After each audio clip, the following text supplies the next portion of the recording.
she said thank you, and I'd like to say thank you also for taking the trouble to come. We really appreciate it, and we're just so happy to be in your association. And last night, we were in the temple, Rhonda Bosch, and we had a program in which we told a few stories about Krishna. But there was mainly the young devotees. Here I'm looking out and we have the young at heart. Body, well, it may be slightly different. So, but yeah, or should I say a more mature audience. Oh yes. So I just thought, just as a thought, that we could read some verses about Lord Ram from Srimad Bhagavatam and say a few words about that, and I imagine we'll drop something and Krishna will find his way in. Yes. Actually, I was thinking of a particular story about Krishna. There wasn't time last night. It's a sort of a 10-minute story, even 15. And it's really, anyway, it's a very exciting story. Lord Ram, though, in a certain sense, may be more suitable for, what did we say, more mature people. Because his mood is different from Krishna's, at least in some important respects. So yes, so let us begin at least by reading from Srimad Bhagavatam, 9th canto, chapter 10, the pastimes of the Supreme Lord Ramacandra. And we'll begin with text 50. And like we said, we will go on till further notice. Don't call us, we'll call you, and we'll let you know. And just sit there and try and drink the sound vibration through your ears. If you're familiar with Bhagavad Gita, you would know in the 10th chapter, Arjuna has become extremely inspired by hearing Krishna's description of himself, actually, his supreme position and his amazing transcendental nature. And Arjuna says like that, please go on, go on. My ears have become like tongues, like mouths, and I'm just drinking and tasting the nectar of your words. So let's try and do like that. Try and focus our attention. Don't worry about the prasad. It will be. It will. A prediction. I am seeing the future. There will be prasad. And it will be very nice. And did we mention? Yeah, we did last night actually. Famous, because I spend a fair amount of time in Russia, more than South Africa actually. There's a famous saying there. Hunger is the best chef. But the more, if you're hungry enough, even something you would not normally look at, what to speak of touch, what to speak of eat, it becomes like nectar. All right, so let us dive into the ocean of Srimad Bhagavatam. 9th canto, chapter 10, we'll start with verse 50. You can repeat after me. Om Namo Bhagavate Vasudevaya. Om Namo Bhagavate Vasudevaya. Om Namo Bhagavate Vasudevaya.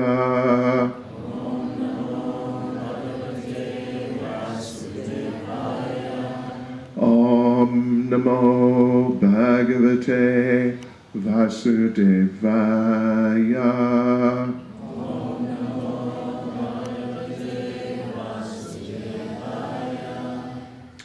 So we're going to read a few verses. We'll go through to the end of the chapter. It may be about 6 verses, something like that. Agrahid asanam bratra pranipatya prasadita prajaswadharma nirata varnashrama gunamvita jugopa pitrivad ramo menire pitaram chatam. Listen carefully, please. Being pleased by the full surrender and submission of Lord Bharat, Lord Ramacandra then accepted the throne of the state. He cared for the citizens exactly like a father. And the citizens, being fully engaged in the occupational duties of Varna and Ashram, accepted him as their father. You know, let's see, what is his name? Jacob didn't do so well, right? In that regard. Zuma, I mean, if you didn't catch that. He didn't do so well. He did well for himself. But in terms of things like that, he didn't do so well. Let us see how Cyril does. I'm looking into the future again. He's not going to do so well. See whether my prediction comes right or not. But don't tell him I said that. Okay, this is now the next verse. Tretayam vartamanayam kalakrita samo bhavat rame rajani dharmage sarvabhuta sukavahe. Lord Ramacandra became king during Treta Yuga, but because of his good government, the age was like Satya Yuga. Everyone was religious and completely happy. That's pretty happy, isn't it? Completely happy. That's really happy. Because of his good government. Next verse is 52. Vanani nadyo girayo varshani dvipa sindhava sarva kama duga asam prajanam bharatarshava.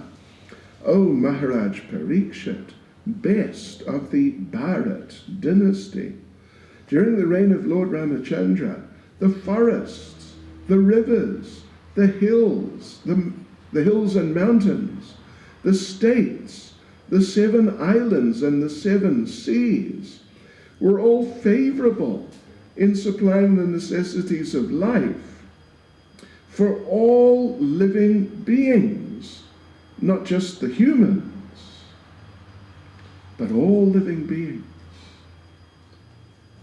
Generally now, no one could really care less about other living beings. At 53, this is really quite a verse. Listen to this one. This is just a, consciousness expanding verse. Nadi vyadi jaraglani dukkha shoka bhayaklama mrityuscha nichatam nasid rame rajan yadhokshaje. When Lord Ramacandra, the Supreme Personality of Godhead, was the king of this world. All bodily and mental suffering, disease, old age, bereavement, lamentation, distress, fear, and fatigue were completely absent. There was even no death for those who did not want it. How does that sound? That's amazing, isn't it? People might think that this is like a fairy tale or mythology, that sort of thing, just some dream. But actually this is scripture. It's all accurate.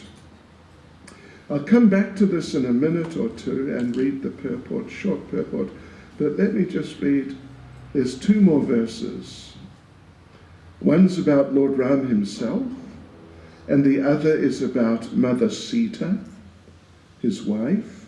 And between the two of them, it gives very interesting and beautiful perspective on their relationship. Ekapatni vrata daro, rajarshi charita shuchi, swadarnamam griha mediyam, shikshayan swayam acharet.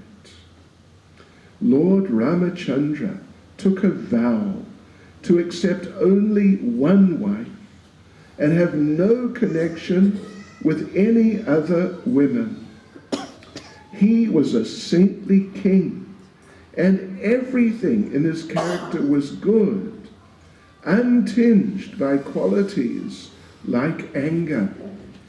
He taught good behavior for everyone, especially for householders, in terms of varnashram dharma. Thus he taught the general public by his personal activities.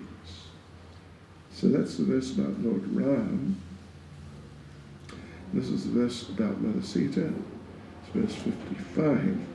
Prem nanu vricha shilena prashraya vanata sati biahriya chabhavagya bhartu sita haran mana. Mother Sita was very submissive, faithful, shy, and chaste, always understanding the attitude of her husband.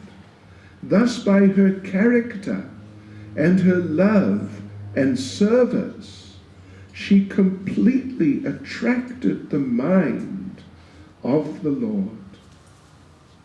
So those are the verses I wanted to read. And, oh yes, they're all, each one is really, there's so much depth to it. They're just all very beautiful. Let me go back to that one verse 53 I said I wanted to read the purport to. And I'll actually read the verse again. Nadi vyadi jara glani, dukkha shoka bayaklama, mrityuscha nichatam nasid, rame rajan yadhokshaje. When Lord Ramacandra, the Supreme Personality of Godhead, was the king of this world, all bodily and mental suffering, disease, old age, bereavement, lamentation, distress, fear, and fatigue were completely absent. There was even no death for those who did not want it. Yes, so we can imagine some ordinary person off the street doesn't know anything about these things. We can easily imagine such a person hearing this thinking, what? You know, some sort of disbelief would be there. But listen to what Srila Prabhupada says in the purport. All these facilities existed because of Lord Ramachandra's presence as the king of the entire world. a similar situation could be introduced immediately. Even in this age called Kali, the worst of all ages. It is said, Kali Kale Nama Rupe Krishna Avatar. Krishna, which means Krishna descends in this Kali Yuga in the form of his holy name, Hare Krishna, Hare Rama. That's what Prabhupada says. He doesn't recite the whole mantra. Normally when I read this purport, the devotees all chime in and we chant the whole mantra. But Prabhupada says, Hare Krishna, Hare Rama. If we chant offenselessly, Ram and Krishna are still present in this age. That's some devotees coming, they know their name.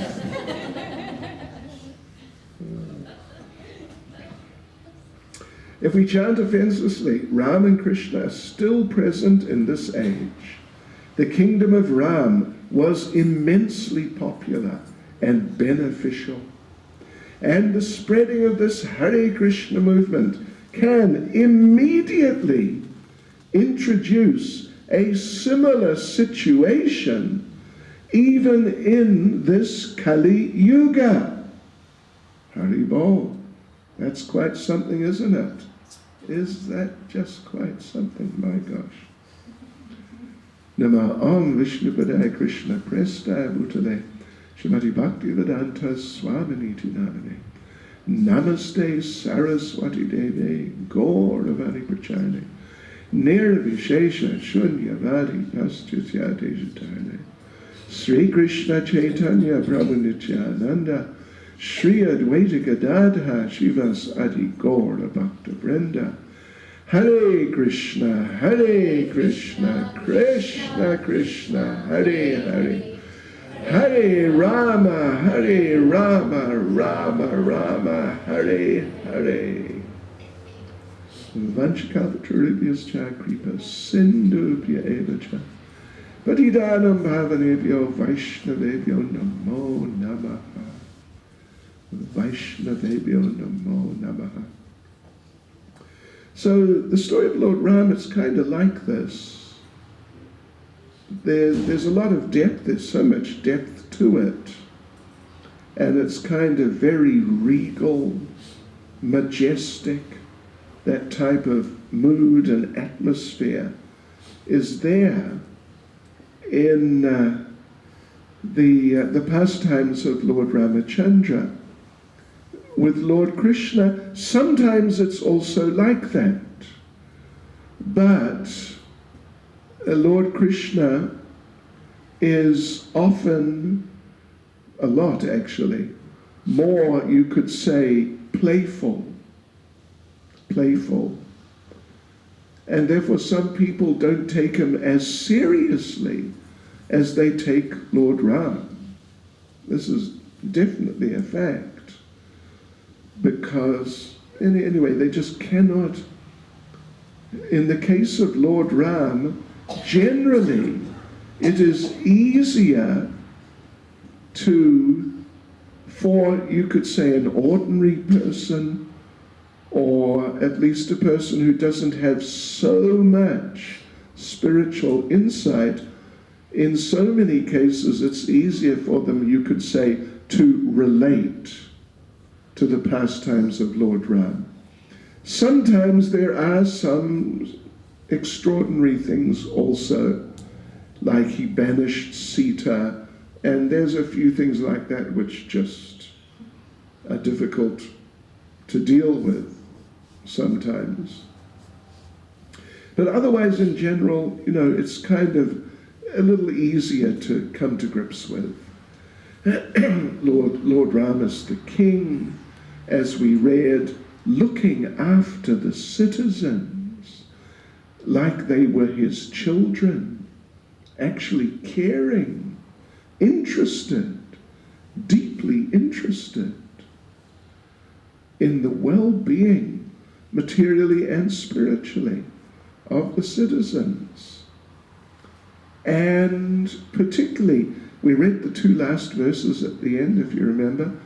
The second to last one was about Lord Ram and his dedication to Mother Sita. The second one was about Mother Sita and her dedication to Lord Ram. And the way those two verses presented these two personalities and their moods and their activities, it might sound like Mother Sita is being a little, what would you say, kind of simplistic? Maybe, let me just read it again. Mother Sita was very submissive, faithful, shy, and chaste, always understanding the attitude of her husband. Thus, by her character and her love and service, she completely attracted the mind of the Lord. Completely attracted. Means it's like you could say all he knew was her. Of course, he knew everyone else at the same time, don't we? We mustn't forget that. But because such a type of consciousness is possible for the Supreme Personality of Godhead, to be completely dedicated to one person, particularly his eternal consort, but at the same time be completely dedicated to everyone. Such things are possible. Not just possible, but it definitely works like that, very much so. Whereas Lord Ram, well, we didn't read the purport, of course. Prabhupada talks about it in the purport. But particularly the verse is saying that Lord Ram took a vow. In the Sanskrit it is called Eka Patni Vrata. Vrata meaning vow. Eka, Sanskrit. It's the same as in Hindi, I assume in Gujarati. Ek, one, and Patni is wife. Yeah. Eka Patni Vrata. He took a vow to accept only one wife and have no connection with any other women. In fact, I was reading, I forget exactly, but it was a good year or maybe even two ago.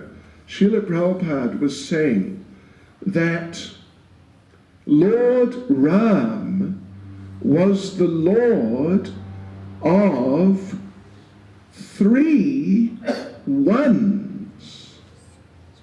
Three ones. One wife, one word, one arrow. Three ones. Only one wife and absolutely no interest in any other woman in that sense. One word. He didn't do double speak or triple speak. Like today's politicians. We shouldn't talk about the politicians, should we?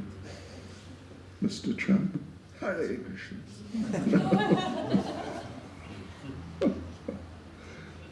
Yeah. Oh gosh. Anyway, I think you know as well as me, or maybe even better, that they're not. Anyway, okay. Yeah. But Lord Ram, he never. You know, the most interesting example I heard of double speak, it was from a devotee, I will not mention his name, but very nice devotee. Very nice devotee. And something was happening in the world. I can't remember at all what that was. Many years ago. Might have even been the 80s or the early 90s, even very early 90s. Something was happening. And Giriraj Maharaj and I, we were there at the Radharadhanath temple in Durban. And along came this devotee and said, you know what happened? Some special international something or other. You know what happened? And he told us, and we were like, really? Wow. He said, yes, I saw it on TV. My wife told me. And it may have just been a slip of the tongue or something. Totally innocent. But it was like, wow, what's this now? I saw it on TV. My wife told me. Yeah. Minor doublespeak. But sometimes you really get some major double or triple speak, and it's just not nice.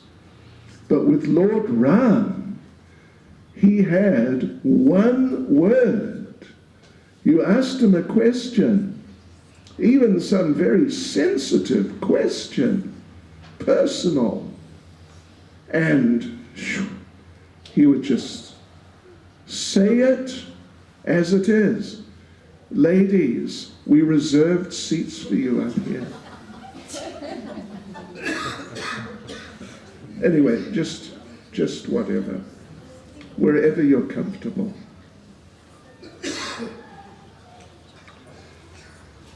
Yeah, okay, so what was it? One wife?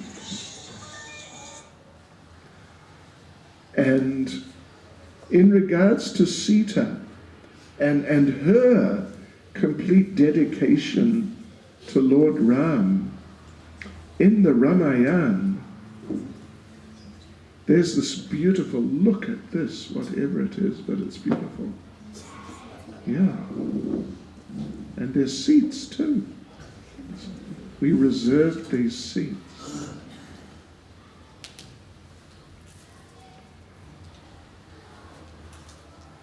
So in the Ramayana, there's actually an extremely interesting, a very amazing section in which Lord Ram informs Mother Sita that I have been exiled, leaving tomorrow. My father is sending me into exile. And Mother Sita's immediate answer was, or response was, when are we leaving? You caught that, right? And Lord Ram said, no, we are not leaving. I am leaving. And Mother Sita repeated, no, when are we leaving? And Lord Ram tried to convince her in different ways that, it wasn't suitable for her to come for various good reasons. But Mother Sita was not going to have any of it at all. And it's a whole thing as she goes, it's really extensive, the way she expresses herself, and it's just very astonishing. And right at the end of it all, she says, what sinful activity have I performed, the reaction for which is that I cannot accompany my husband? What have I done? And then she says, I am not like any common woman. I have not even looked at another man, even in dream. Just bear that in mind, ladies. Of course, her husband was Lord Ram. Your husband may be, nice chap, but not quite exactly like that. That's pretty high level. Maybe a sort of trainee, aspirant. So yeah, Mother Sita and Lord Ram. One wife, one word, and one arrow for the enemy. He didn't waste his arrows. One arrow. So he's the Lord of 3 ones. Very nice. And yeah, so this verse here, the verse at the end, talking about Lord Ram, and the verse talking about Lord Sita, it might seem like Mother Sita is being a little simplistic. Always just understanding the attitude of her husband and sort of, fitting in with that or something. And nowadays, not all husbands are like Lord Ram and worthy of such dedication. Of course, here our husbands are very nice, and the wives are very nice. But in general, I think you know what goes on.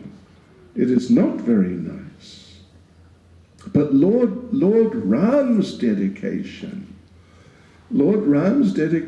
is shown in that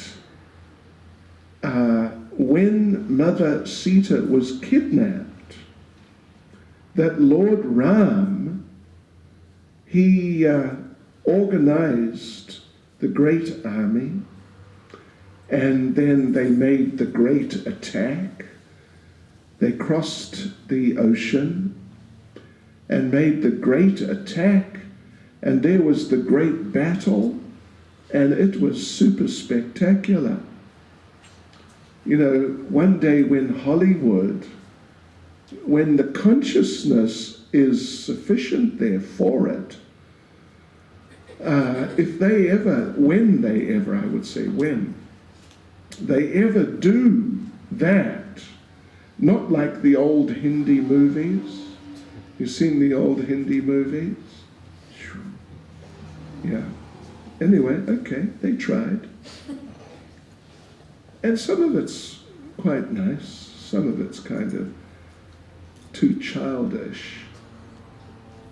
But when they come to the point that they can put that together, it's going to make all these big movies, whatever they are, with the big battles and the heroism and the heroes, Rambo. I don't know who the heroes are now, whoever they are, Spider-Man. It's going to make all of that look like what it is, kind of rubbish. Yeah. No, it is, It's not only rubbish, it's crazy rubbish.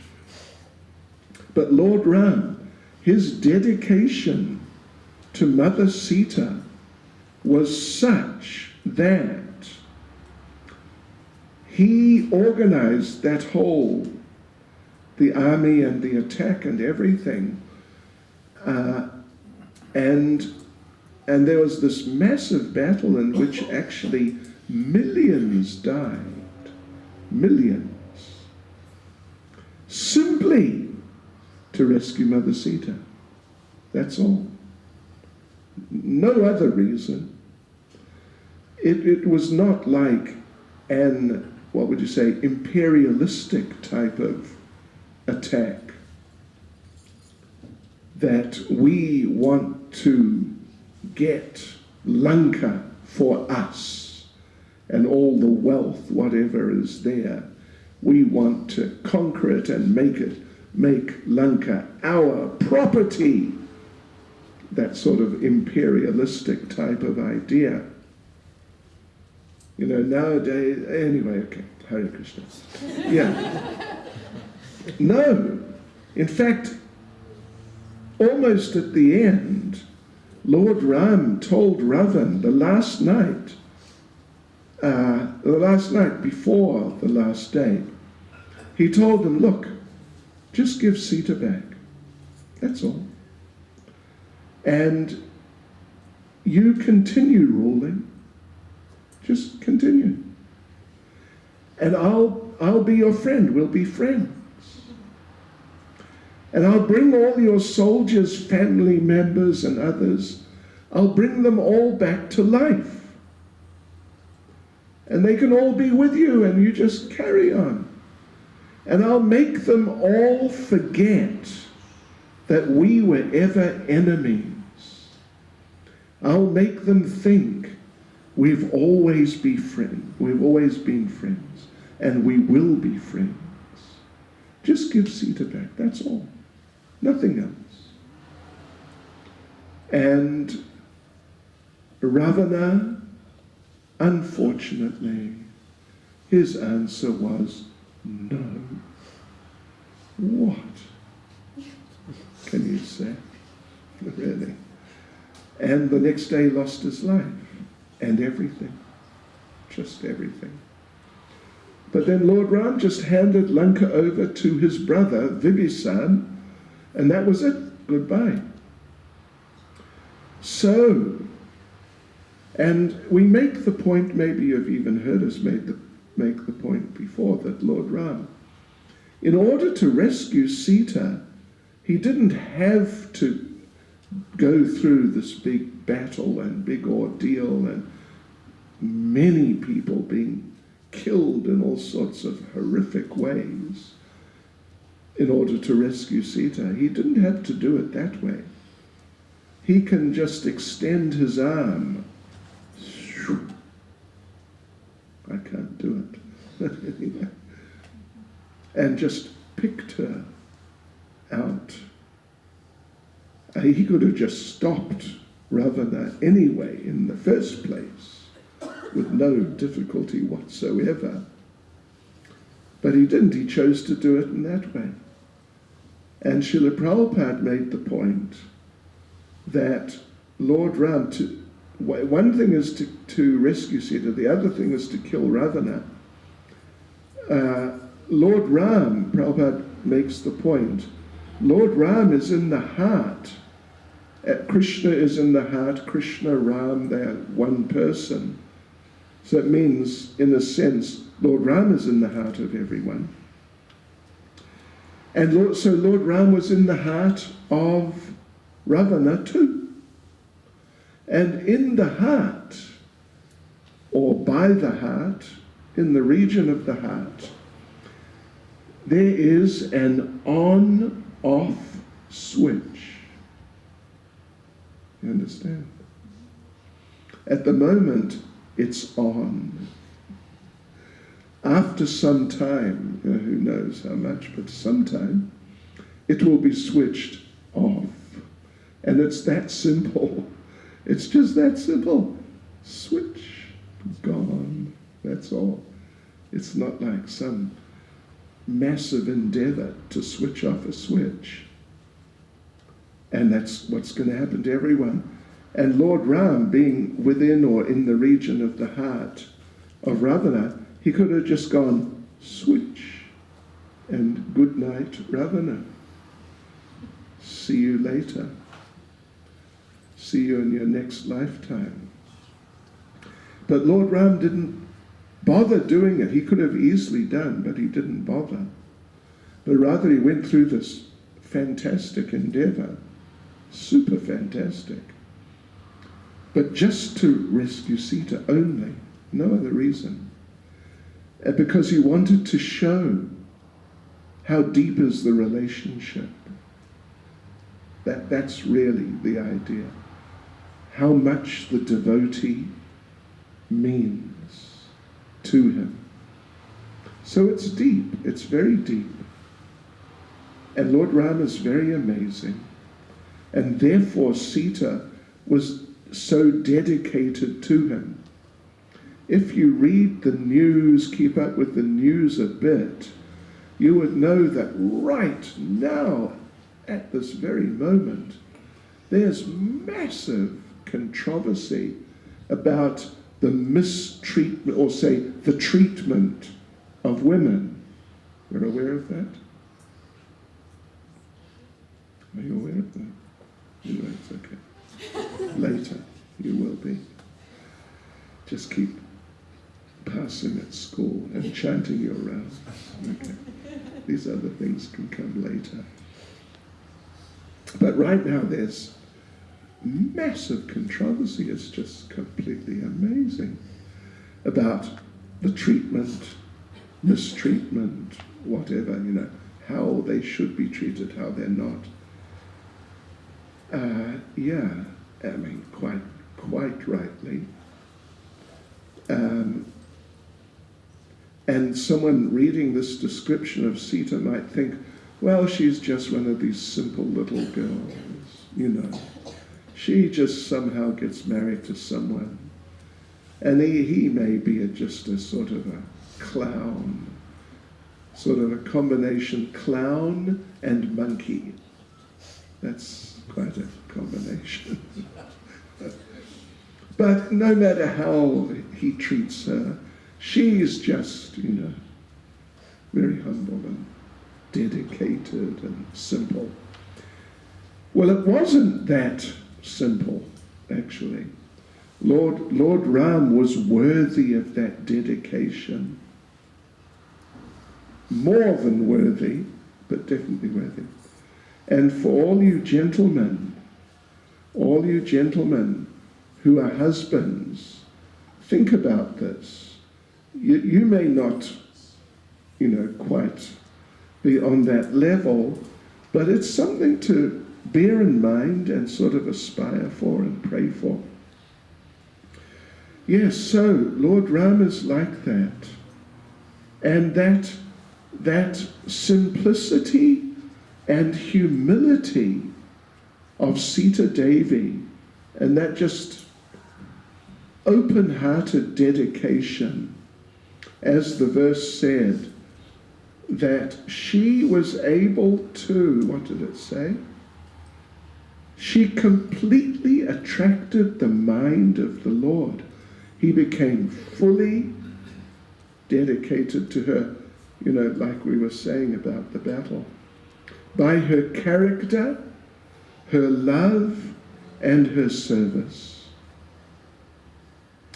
So this sort of simple dedication, innocent, humble dedication to the Supreme Personality of Godhead, this is such an important part of our lives in Krishna consciousness. We read the verse there in the purport talking about the incredible conditions of life during the reign of Lord Ram, completely mind-blowing. And Prabhupada says there that if we chant, in what way? Do you remember the word Prabhupada used? If we chant in a certain way. What was the word? I didn't hear. Sorry? Offenselessly. Well done. See, one person was listening. And it was a lady too. Well done, that's good. Offenselessly. Offenselessly, Prabhupada says, then Lord Ram and Lord Krishna, not just Lord Ram, but the two of them, will both be present as Lord Ram was when he was present. Do you get the idea? Yeah, because Kali Kale Nama Rupe Krishna Avatar. In the Kali Yuga, the Krishna Avatar, the form of the Lord who descends into this world to help this world, is Krishna in Nama Rupe, the form of the name. Sometimes people say that, oh, if only Krishna could appear or Ram could appear, then they put the world right. They need to appear as they did, like when they performed their pastimes. Krishna was here about 5,000 years ago. If they don't appear like that, sorry, can't make it. Can't happen. Sorry about that. Got to wait till the next avatar. But no, the Lord when he descends in the form of his name, is as present as when he is present. You know, in the direct sense, and you know what sense. He's as present. And if people are not Krishna conscious enough, then even if he is present in that physical, is not exactly the right word, but sort of physical, visible form,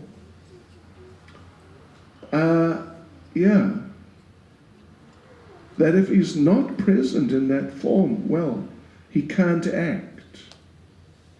You can't experience him. If people are not sufficiently developed in spiritual consciousness, even if he is present in that sort of, so to say, physical way, it won't help them any more than his presence in the form of his name. In fact, his presence in the form of his name in one sense is more valuable, because in order to realize, to get some realization of him in the form of his name, you've got to really make a bit more effort. You know what they say? Easy come, easy go. Yeah. Easy come, easy go. And it's easy not to value things which come easily. When people are born into wealth, in so many cases, they just become like sort of debauchees. They're just, big enjoyers. Yeah, because they can't appreciate the value.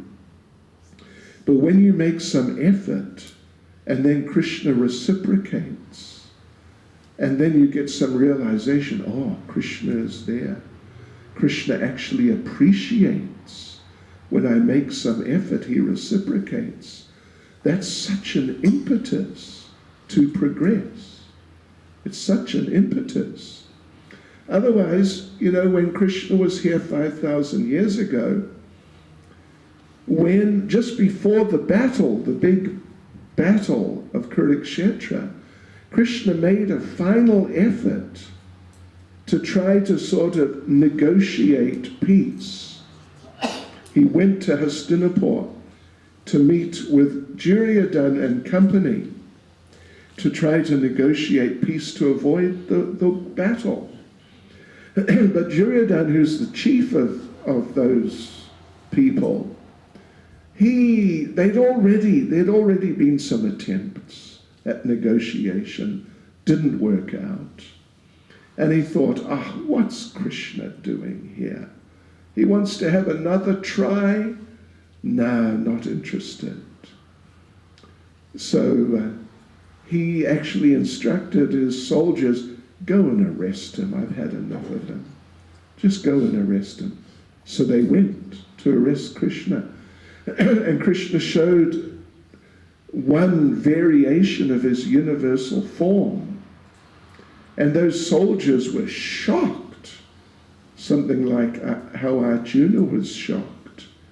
It was, what an experience for them.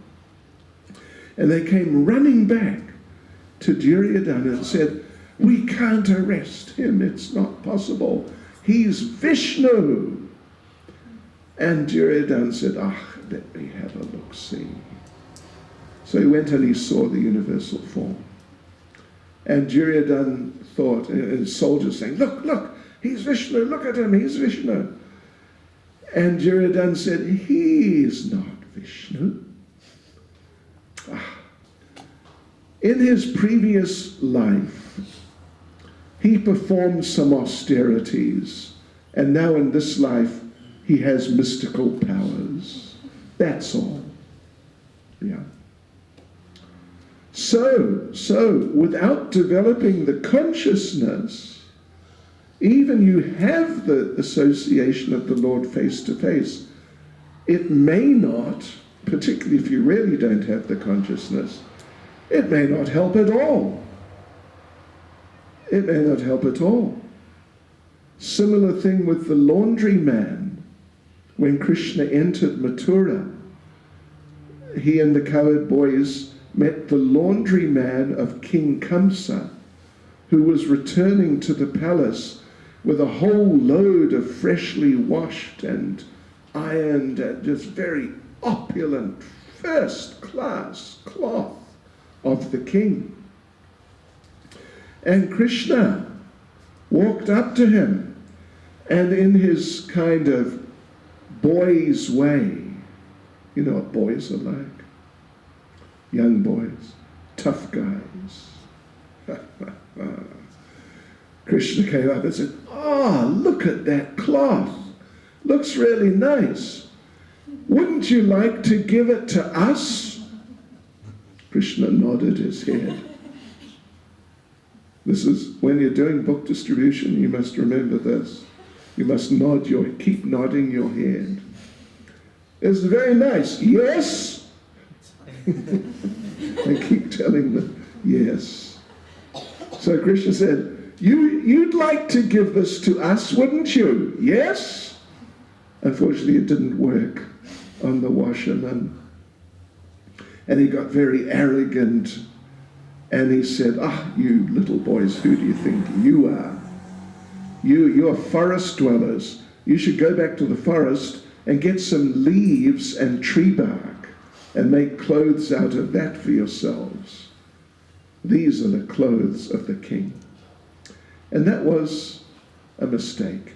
You know, when you're operating a computer, particularly a Windows computer, every now and then you see a sign, fatal error. Maybe not so much these days, but it used to happen back in the old days. Fatal error. So it was a fatal error.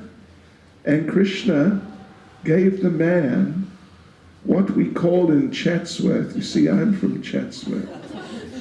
I'm from Chatsworth. Unit 5. It's deep Chatsworth. Yeah, it's deep Chatsworth. He gave him what we call in Chatsworth a what happened. A good slap. So what happened? And the man's head fell off. So, and they took the clothes. But Lord Chaitanya, would you believe, Lord Chaitanya discusses this pastime in Chaitanya Bhagavat during the, if I remember correctly, what's it called?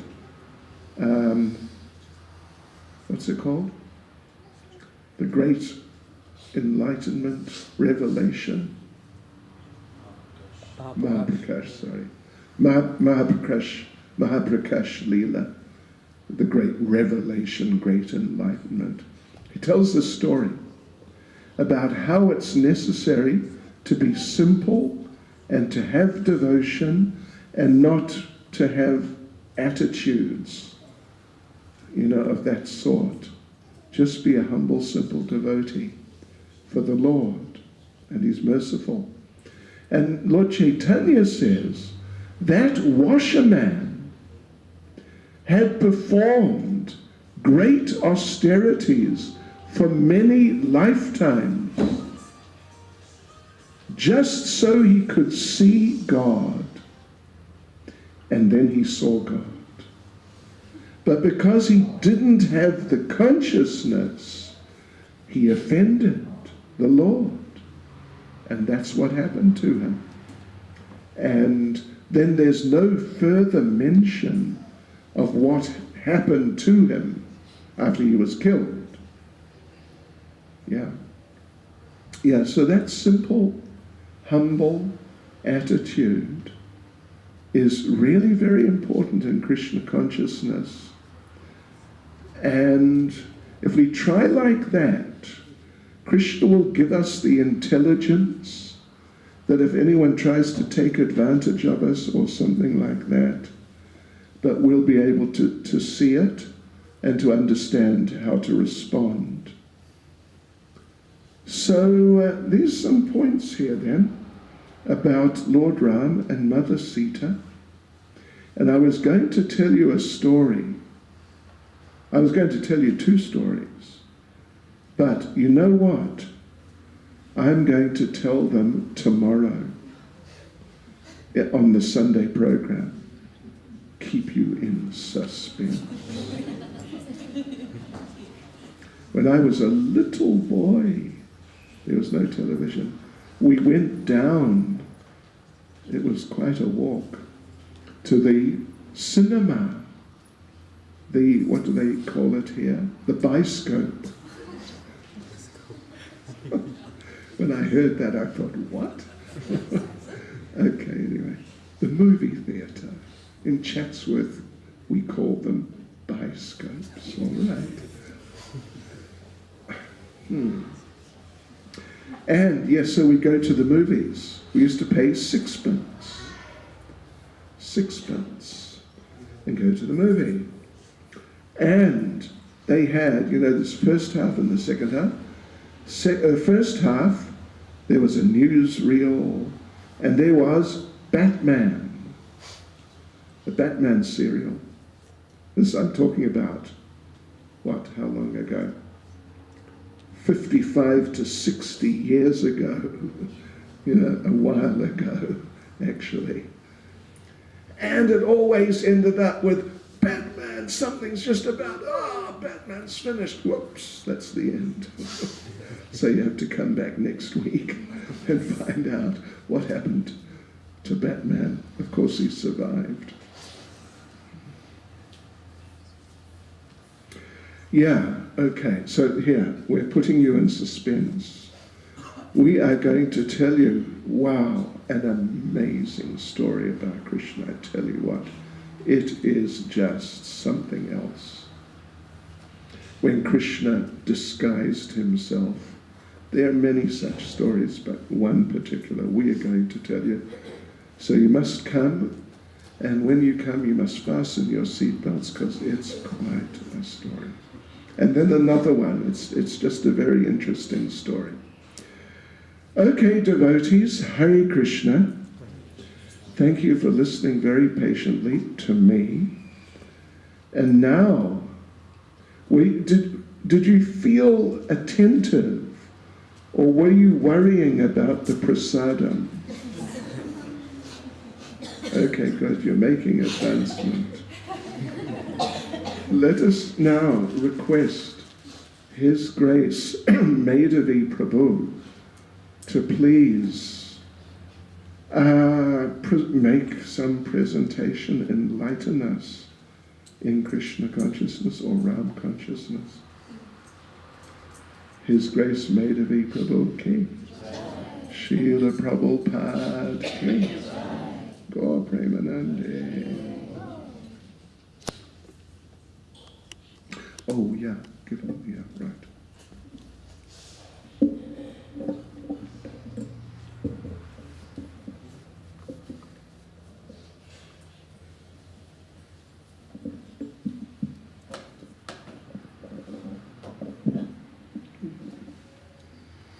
Thank you very much, Maharaj, for enlightening talk.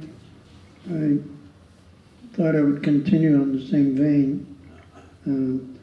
Earlier in that particular chapter, chapter 10 of 9th canto, verse 22,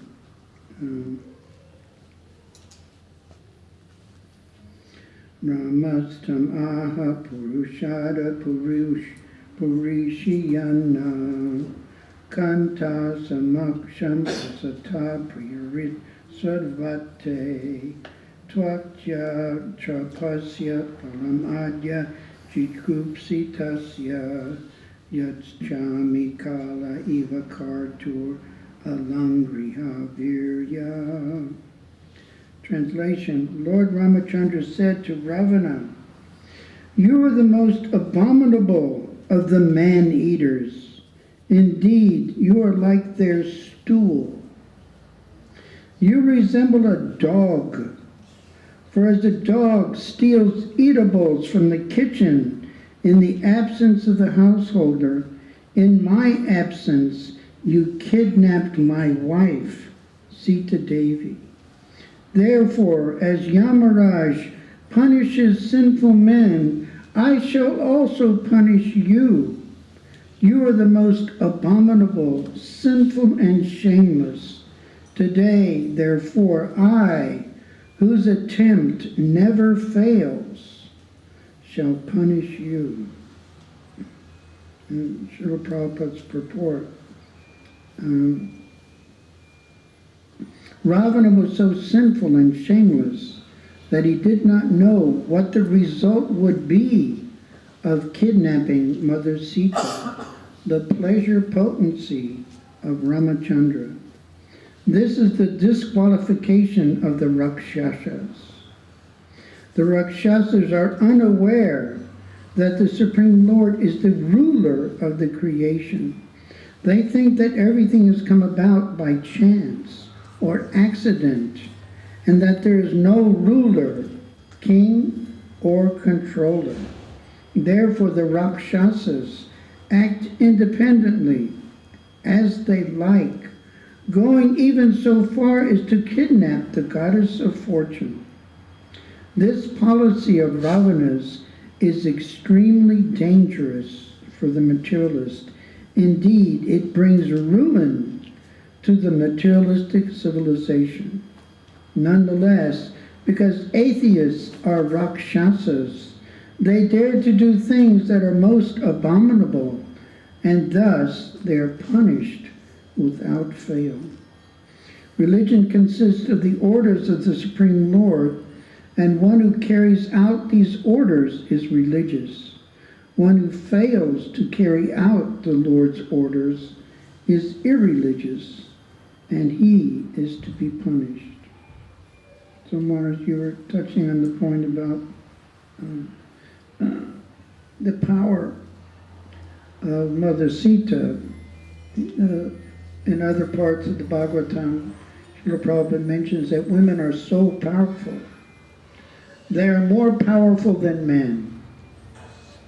Men?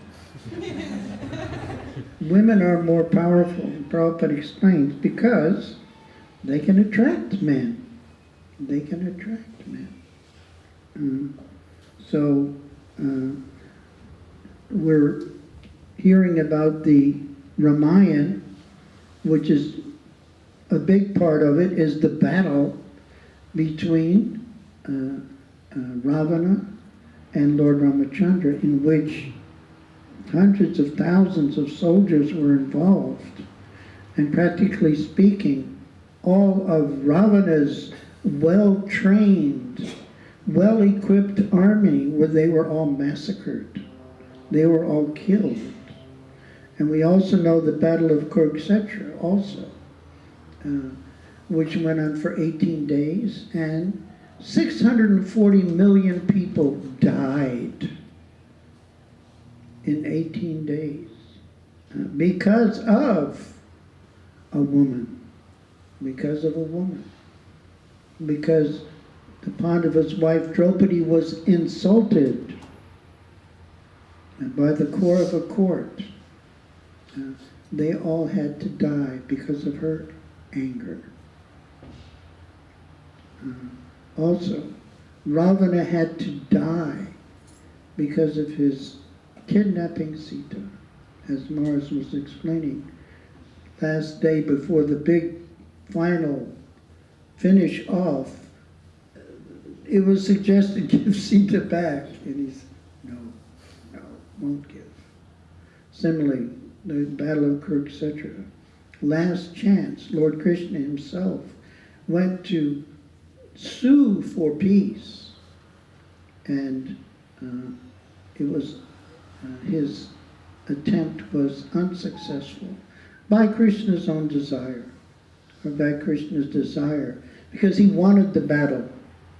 He wanted the battle. The whole Bhagavad Gita is about convincing Arjuna to work in service to Krishna.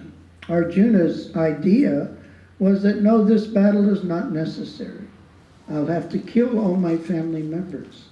What is the happiness in that? If I want to enjoy, I can't enjoy by myself.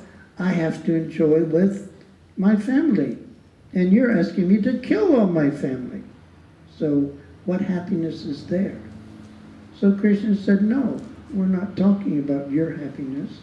We're talking about my happiness, like that. So all these people had to die. He was unaware, Ravana was unaware, and Prabhupada mentions that Ravana's policy is extremely dangerous.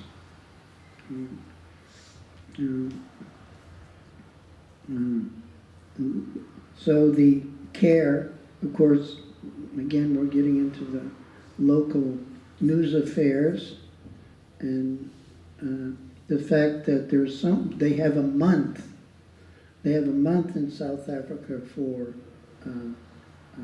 against violence against women and children, isn't it? September, was it this month? August. They have a whole month set aside for good treatment of women and children, but it's not working. It's not working.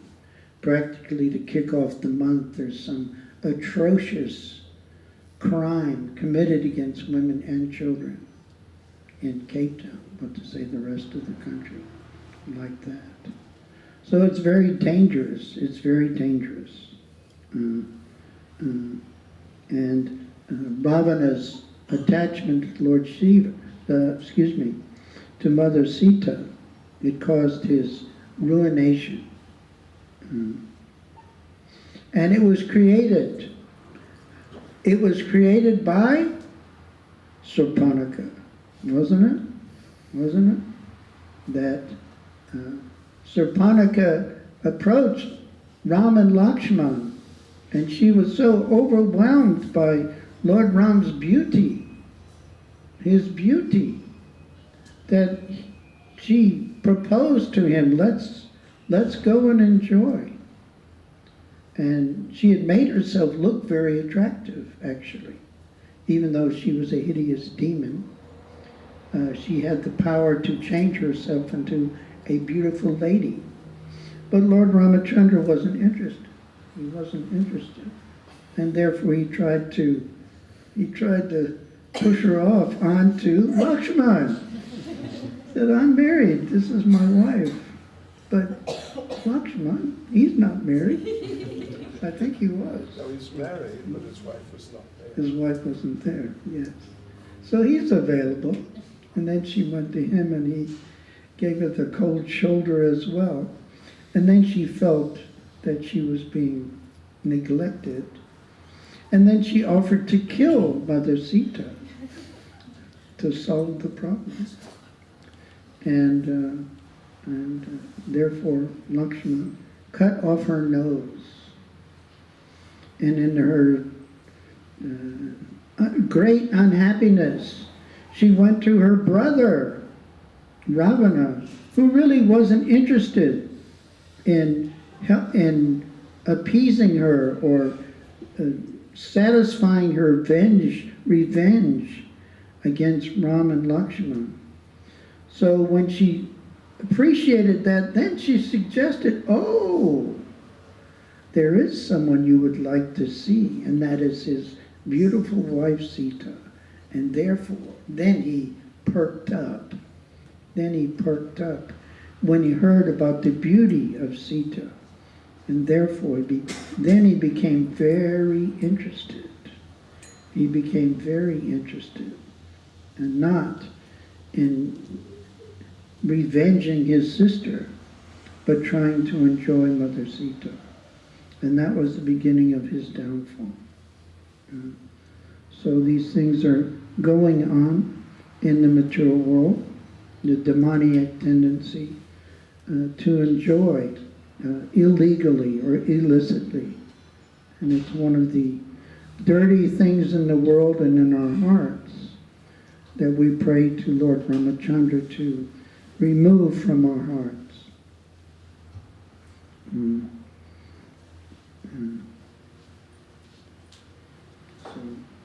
it was just a point from that particular instance. In the Back to Godhead magazine, one devotee wrote this article called the Surpanika Principle, that of trying to enjoy illicitly, or trying to be encouraged by someone who's dissatisfied. Someone dissatisfied is trying to push one in the wrong direction. Sometimes it's just a person's dissatisfaction, and he tries to implicate other persons in it. As we all know, that misery loves company, isn't it? Misery loves company. So if a person is miserable, then they don't like being miserable alone. They want other people to be miserable with them, which is the exact opposite of a Vaishnava. Vaishnavas aren't like that. Srila Prabhupada mentions that a Vaishnava is unhappy when other people are unhappy, and he's happy, he or she is happy, when another person is happy. So in the material world, everyone is competing for happiness. And if another person is unhappy, then I'm very happy. I'm happy, isn't it? This person is unhappy. Ha ha ha. That's materialistic consciousness. And if I'm unhappy and somebody else is happy, then I'm very unhappy. Even more dissatisfied. So that's the difference between a Vaishnava and an ordinary person. Therefore, devotees accept the difficulty, just like today we had our Sankirtan festival. Devotees went out to present Srila Prabhupada's books. It wasn't something, it's a sacrifice. One sacrifices one's time, one sacrifices one's own priority for family or students studying, sacrifices to perform some service for the benefit of others, to give them the opportunity of hearing from Srila Prabhupada in the form of his transcendental books. So it's very wonderful devotees do that. We were mentioning this morning that all this is in preparation, building up to December, when hopefully we'll be trained and encouraged and willing to put in the time and the endeavor to participate in the Sankirtan Marathon. Previously, many years ago, when I was here in Cape Town, in management, His Holiness Maharaj used to come every Christmas marathon. He used to travel around the country, and he would spend a week in every little temple, and he would fire up the book distribution. He would encourage devotees to do more and more. On occasion, he encouraged one Mataji to distribute 1,000 books in one day. 1,000 books, not little books either. So Maharaj is the inspiration for transcendental book distribution. And unfortunately, I don't think he'll be back in December, but he'll be online. He'll be online to help everyone become inspired in transcendental book distribution and serving Srila Prabhupada. So, thank you for giving me a few minutes. Hare Krishna. Srila Prabhupada ki. I wonder where Devaki Priya is. Someone else. Okay, what's the program? Go Govardhan Srila Prabhu, tell me. What's the program? I'm just a guest here. Maharaj, we actually have a very special birthday. Really? So is it okay if we get a bit of A a birthday, something. Yeah. Whose birthday? Hare Krishna devotee, so it's Jyotimandala Prabhu's birthday today. So